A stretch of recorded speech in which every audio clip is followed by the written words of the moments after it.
Qurankan kolbu ini, maka nanti ketika sang Al-Mahdi muncul, kita nggak kaget. Saya khawatir Pak, setelah nonton Al-Fatar itu, karena Fatar muncul ya.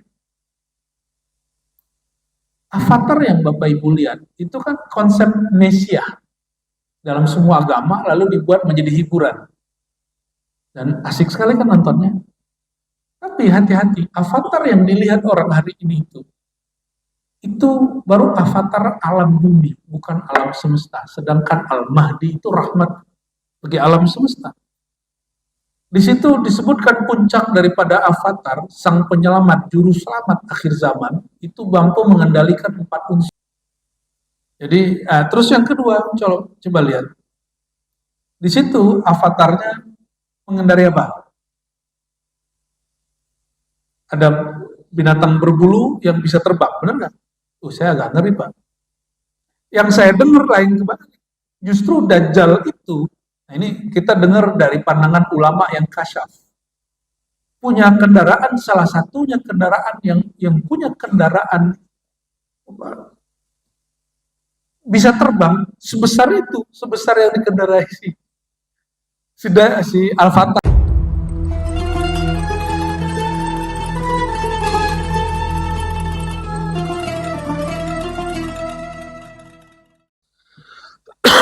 Bapak Ibu yang bukan Allah, saudara-saudariku, banyak di musim kampanye dan di musim pemilihan ini, orang kemudian skeptis dengan hasil demokrasi, lalu mengatakan demokrasi kufur.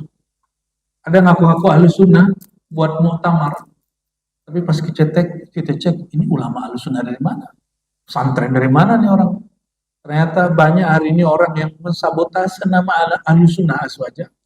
Lalu mereka buat muktamar, membuatkan hasil kesimpulan yang dulu dilakukan oleh kelompok yang namanya Hizbut Tahrir. Pernah dengar? Hizbut Tahrir itu sudah dilarang di Indonesia, tapi telat. Saudi sudah melarangnya jauh-jauh hari. Awal muncul langsung dilarang. Bahkan di negeri tempat munculnya, yaitu Yordan, itu Hizbut Tahrir dilarang, diharamkan. Di Mesir juga diharamkan.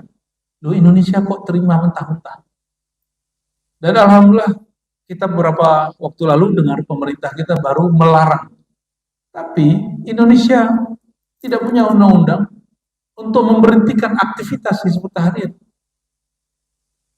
Dan tidak ada undang-undang kita untuk menangkap Hizbut Tahrir. Itu baiknya Indonesia. Maksudnya apa? Kelompok-kelompok yang hari ini ingin menghancurkan negara Indonesia yang kita cintai ini adalah kelompok-kelompok yang menikmati sistem negeri kita. Tanpa demokrasi, ada nggak kelompok Hizbut Tahrir itu? Nggak ada. Tapi mereka mengharamkan demokrasi. Ini hipokrit. Ya, tapi terjadi, Pak. Terjadi. Ya. Saya nggak tahu setiap Jumatan masih ada yang bagi-bagi selebaran nggak di sini? Selebarannya judulnya Al-Islam. Ya. Saya nggak benci juga sama Hizbut Tahrir, Pak. Tapi secara ideologi, bagi kita itu keliru besar. Karena mereka meyakini Rasulullah SAW mendirikan khilafah. Ini pembohongan terhadap Rasulullah SAW. Ini perhatikan, Nabi tidak pernah membangun khilafah. Karena khilafah artinya negara yang dibangun setelah Nabi Muhammad SAW. Melanjutkan pemerintahan Nabi Muhammad SAW. Disebut khilafah. Maka yang bangun khilafah siapa? Sahabat Nabi. Karena khilafah itu produk sahabat, bukan produk wahyu. Maka khilafah suci atau tidak suci?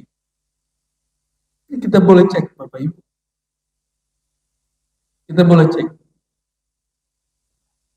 Sayyidina Abu Bakar dipilih langsung. Sayyidina Umar dipilih langsung. Nah, ditunjuk oleh Abu Bakar. Utsman dipilih langsung. Nah, perwakilan. Ali, perwakilan. Sayyidina Ali ke Muawiyah itu sistemnya apa? Pakai perang dulu. Perang sivil, baru kemudian diplomasi. Lalu Sayyidina Ali kirim diplomatnya kalah. Jadi dalam sistem khilafah sahabat itu terjadi perang, terjadi pembunuhan, perang Sayyidina Ali dengan Aisyah, perang Sayyidina Ali dengan Muawiyah. Itu khilafah. Muawiyah bunuh 12 sahabat Nabi sehingga membuat Sayyidah Aisyah tidak mau menyapanya. Muawiyah mengatakan, saya tidak bermaksud seperti itu, wahai ibunda. Tapi ibunda Aisyah menolaknya. Itu terjadi di khilafah. Yang membunuh cucu Rasulullah SAW, Sayyidina Al-Husain, itu masa khilafah. Khilafah Yazid bin Muawiyah. Yang membunuhnya adalah gubernur daripada Irak, namanya Ibn Ziyad. Maka ketika Nabi sedang jalan-jalan, ya, tiba-tiba malaikat Jibril turun. Ditanya, hadis Imam Ahmad menyebutkan riwayat yang hampir sama. Hei Muhammad, apakah engkau mencium bau sesuatu? Kira-kira begitu kalau diterjemah sekarang. Kalau di Imam Ahmad lain, beliau langsung berkalam kepada Abbas atau keluarga Nabi yang lain. Inilah asyum, aku mencium di sini bau darah segar cucuku Husain. Ini Nabi sudah dikabarkan wafatnya Sayyidina Husain. Ini Nabi sudah lihat siapa yang bunuh. Bahwa itu terjadi di zaman khilafah. Saya ada kitab Bapak Ibu beberapa tentang khilafah, mulai dari yang tua sampai yang agak belakangan. Dan sejarah khilafah hampir mirip dengan sejarah semua pemerintahan yang ada di alam semesta. Bunuh-bunuhan, paman bunuh ponakan, ponakan bunuh saudara, saudara bunuh ayahnya, ayah bunuh anaknya.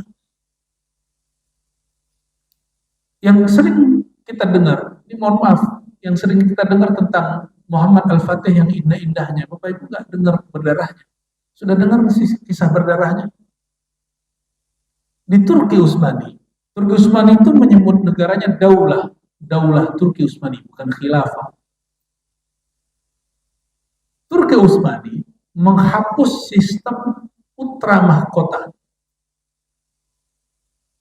Pernah dengar? Oleh karenanya, semua putra raja-raja dulu kan istrinya banyak. Ulamanya juga istrinya banyak, tapi ini beda kalau raja punya istri banyak dengan ustadz punya istri banyak, itu beda. Kalau raja punya istri banyak, efeknya kepada pelanjut dia. Muhammad Khan atau Mehmet Khan, kata orang sana, belum namanya Al-Fatih. Gelar Al-Fatih belum disematkan. Dididik bukan juga oleh seorang muslim. Dididik oleh seorang ibu tirinya atau seorang ibu asuhnya, seorang non-muslim. Yang mengajarkan dia cara berpolitik. Dan disitulah saya tragis sekali melihat Muhammad Khan yang kemudian digelari Al-Fatih, dia mesti harus membunuh, memerangi saudara, masih saudara sama dia, cuma mungkin beda ibu. Karena Turki waktu itu pecah menjadi 4 kerajaan. Berapa pecahnya? 4 kerajaan kecil. Dan itu yang orang yang Bapak Ibu dengar-dengar hari ini Muhammad Al-Fatih itu bunuhin mereka, ada yang tangkapin mereka. Saudara bunuh saudara. Maka tidak ada bedanya. Semua pemerintahan selain pemerintahan Nabi Muhammad SAW itu pasti berdarah. Yang suci hanya pemerintahan Nabi Muhammad SAW, itu pun ada perang. Bedanya, dalam semua perang Nabi, hanya sekali Nabi SAW yang memulai perang. Itu seingat saya namanya, yang perang bulan Rajab itu, perang Yarmuk seingat saya. Dan ulama tarikh, ulama sejarah berbeda pendapat, ini gimana nih? Kenapa Nabi dulu menyerah? Terlebih dahulu menyerang musuh. Maka baru terjawab belakangan oleh Syekh Ramadan Al-Buti, ayah dari guru kami, Syekh Taufik Al-Buti, yang beliau sedang lagi buka tafsir Quran dibom oleh kelompok penganjur khilafah. Dan salah paham. Di salah satu masjid, bayangkan betapa kejinya penganjur khilafah itu, dan mereka tidak ada syar'inya sama sekali, tidak ada sunnah-sunnahnya sama sekali. Di masjid tempat orang baca Quran, tempat orang sholat, tempat wali-wali Allah sedang sholat, sedang baca ayat, sedang ngaji ayat-ayat Allah, itu mereka bom dan bunuh. Kayak gitu khilafah yang mau dia bangun. Ya. Auzubillah min dzalik. Jangankan rahmat bagi alam semesta, rahmat bagi sesama muslim pun dia tidak ada. Kata Syekh Muhammad Sa'ir Ramadan Al-Buti. Ya. Nabi itu sekali-kalinya memulai perang. Itu alasannya, jika Nabi tidak menyerang Romawi, maka Nabi pasti diserang bulan berikutnya. Maka pilih mana? Diperangi atau menyerang duluan? Maka beliau mengeluarkan satu kalimat dalam hadis yang sahih Muslim diungkapkan, al-harbu khida. Perang itu adalah khida. Ya, strategi atau kalau terjemahan harfiahnya tipu daya. Kalau saya menerjemahkan strategi. Nah, Bapak Ibu, terutama anak-anak muda, udah tenang ya. Gak usah kemudian menginginkan sesuatu sebelum masanya. Karena Imam Nawawi mengatakannya, min jahlil murid. Salah satu ciri seseorang masih jahil, tidak kenal Allah, tidak kenal baginda Rasulullah SAW, tidak kenal Al-Quran dan Sunnah, menginginkan sesuatu sebelum terjadi. Allah belum menginginkan khilafah itu ada, terus kita menginginkannya. Kalau Allah menginginkan, dikatakan dalam hadis, seandainya kiamat tinggal 1 hari lagi, maka malam ini, malam tadi, Allah islahlah seorang imam namanya Imam Mahdi. Islah itu artinya diperbaiki. Allah ganti sifat dia. Berarti, nah ini kata kunci Bapak Ibu, sang imam itu lagi Allah balut dengan sifat-sifat kemanusiaan yang kita kemudian mustahil dia sang imam. Kan pikiran orang Imam Mahdi itu dari sekarang sudah tahajudan, ya, sudah sholat jamaah terus-terusan, hafiz Quran gitu. Bayangin kita. Tapi saya kalau baca hadis ini, seandainya kiamat hanya tinggal sehari 2 hari, maka Allah akan islah sang imam itu dalam semalam. Yuslihuhullahu fi lailah. Berarti yang menghendaki imam itu siapa? Allah. Udah, kita siapkan diri, pantaskan diri dengan apa? Qurankan kolbu kita. Ya. Qurankan kolbu ini, maka nanti ketika sang Al-Mahdi muncul, kita nggak kaget. Saya khawatir Pak setelah nonton Al-Fatar itu, karena Fatar muncul ya. Avatar yang Bapak Ibu lihat itu kan konsep Mesiah dalam semua agama lalu dibuat menjadi hiburan dan asik sekali kan nontonnya. Tapi hati-hati, avatar yang dilihat orang hari ini itu baru avatar alam bumi, bukan alam semesta. Sedangkan Al-Mahdi itu rahmat bagi alam semesta. Semuanya. Tidak hanya bumi ini. Di situ disebutkan puncak daripada avatar, sang penyelamat, juru selamat akhir zaman, itu mampu mengendalikan 4 unsur alam. Api, air, apa lagi? Itu disebut orang sakti. Hanya mengendalikan bumi. Kalau dalam ilmu kemarifatan, orang ini disebut wali alam, bukan wali Allah. Dia cuma wali alam, bukan wali Allah. Kalau wali Allah, tidak hanya 4 unsur alam semesta itu. Coba lihat baginda Nabi Muhammad SAW tunjuk matahari, itu matahari berhenti pas sejenak. Karena Sayyidina Ali mau sholat asarnya telat. Mataharinya sudah separuh, terbenam.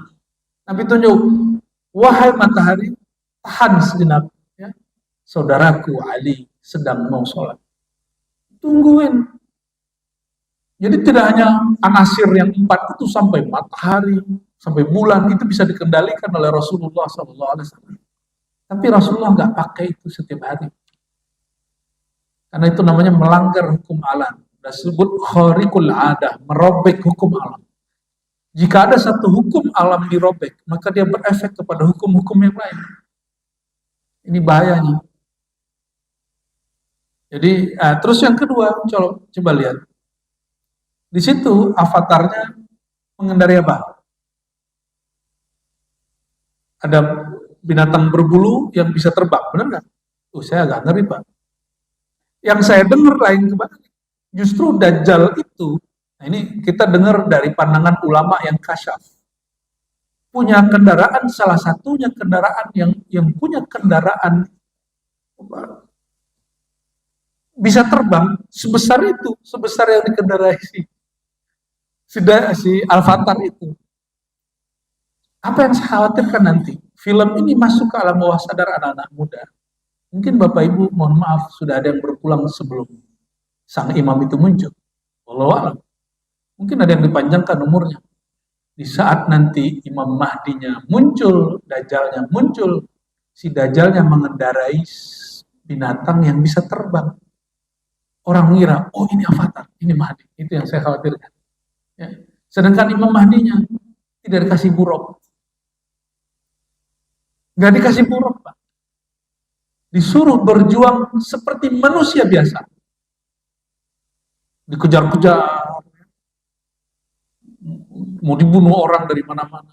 Maka mereka hanya bergerak malam hari, setiap kali terbenam matahari mereka bergerak untuk menyelamatkan diri, untuk kemudian berpindah ke negeri yang tanah suci itu Mekah. Ini enggak seperti yang diimajinasikan orang-orang yang berbicara akhir zaman sesuai dengan imajinasi, khayalan. Tiba-tiba sekarang ada Imam Mahdi di Baiat di Mekah, kan ada sekarang begitu. Ya. Betul lah. Dalam hadis Imam Ahmad itu ada satu riwayat. Mahdi palsu